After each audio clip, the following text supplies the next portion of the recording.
समाज कल्याणची गट आणि ब श्रेणीतील भरती रखडली आहे। 12 वर्षांनंतर 81 जागांसाठी जाहिरात निघाली होती।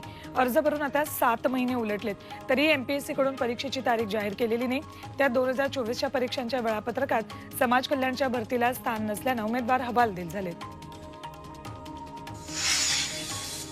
राज्यातल्या शिक्षक भरतीची जाहिरात प्रक्रिया अखेर सुरू झाली आहे। राज्यातल्या काही जिल्हा परिषदांनी शिक्षक भरतीची जाहिरात दिली आहे। आतापर्यंत 12,000 पदांची जाहिरात दिली आहे। मात्र शिक्षक भरतीचं खरं चित्र 15 जानेवारीनंतर स्पष्ट होईल अशी माहिती शिक्षण विभागातल्या अधिकाऱ्यांनी दिली आहे। नागपुरातल्या रमण विज्ञान केंद्राला उडवून देण्याची धमकी देण्यात आली आहे। अधिकृत ईमेल आयडीवर ही धमकी आली आहे। या धमकीत रमण विज्ञान केंद्रातील गोदामात मोठ्या प्रमाणात स्फोटक असल्याचं सांगत फोडण्याचा उल्लेख ईमेलमध्ये केला। याची माहिती मिळताच गणेशपेठ पोलिसांनी रमण विज्ञान केंद्र गाठ अमृत नोनी आर्थो प्लस, ये एक प्रूवन फॉर्मूला। इसमें मौजूद नोनी फल के गुण और आयुर्वेदिक जड़ी बूटियां शरीर को जरूरी पोषक तत्व देने के साथ साथ हड्डियों और जोड़ों के घिसने, उनमें होने वाले सूजन और दर्द को रोकने में मदद करता है। दर्द मुक्त जीवन के लिए अमृत नोनी आर्थो प्लस। संपूर्ण तपासणी केली, मात्र काहीही आढळलं नाही।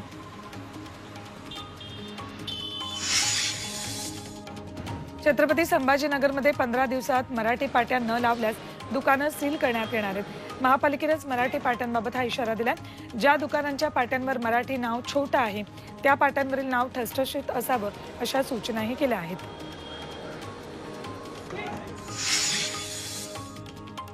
खासगी बस अपघातात आता मालकही दोषी असणार आहे।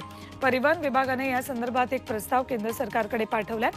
अनेकदा नादुरुस्त बसेस आणि चालकावरील अतिताणामुळे अपघात होतात, यामध्ये मालकाची जबाबदारी असल्याचं परिवहन विभागाचं म्हणणं आहे।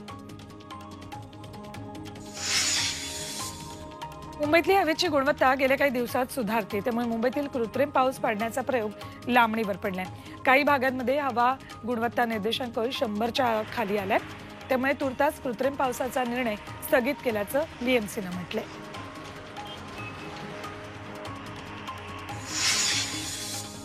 वंदे भारत या नव्यानं सुरू झालेल्या आरामदायी आणि वेगवान रेल्वेला प्रवाशांचा दिवसेंदिवस प्रतिसाद आणखीनच वाढत चाललाय। रोज जवळपास 34,000हून अधिक प्रवासी या रेल्वे सेवेचा लाभ घेत आहेत। राज्यातील 7 मार्गांवर ही रेल्वे सेवा उपलब्ध आहे। आता चेन्नईनंतर लातूरमध्ये वंदे भारतच्या डब्यांची निर्मिती होणार आहे। पुण्यातील विमान प्रवाशांची संख्या वाढली आहे। 2022च्या तुलनेत 2023 मध्ये 46,000 प्रवासी संख्या वाढली आहे। पुणे विमानतळावरून डिसेंबरमध्ये 8,52,000 प्रवाशांनी प्रवास केला। नवीन टर्मिनल सुरू झाल्यानंतर प्रवाशांची संख्या आणखी वाढणार आहे। नव्या वर्षाच्या स्वागतावेळी मद्यपान करून वाहन चालवणाऱ्या 283 जणांवर मुंबई पोलिसांनी कारवाई केली। नाकाबंदी करून वाहनांची तपासणी करताना पोलिसांनी लाखोंचा दंड वसूल केला। गेल्या वर्षीच्या तुलनेत यंदा ड्रंक अँड ड्राईव्ह प्रकरणात वाढ झाली आहे।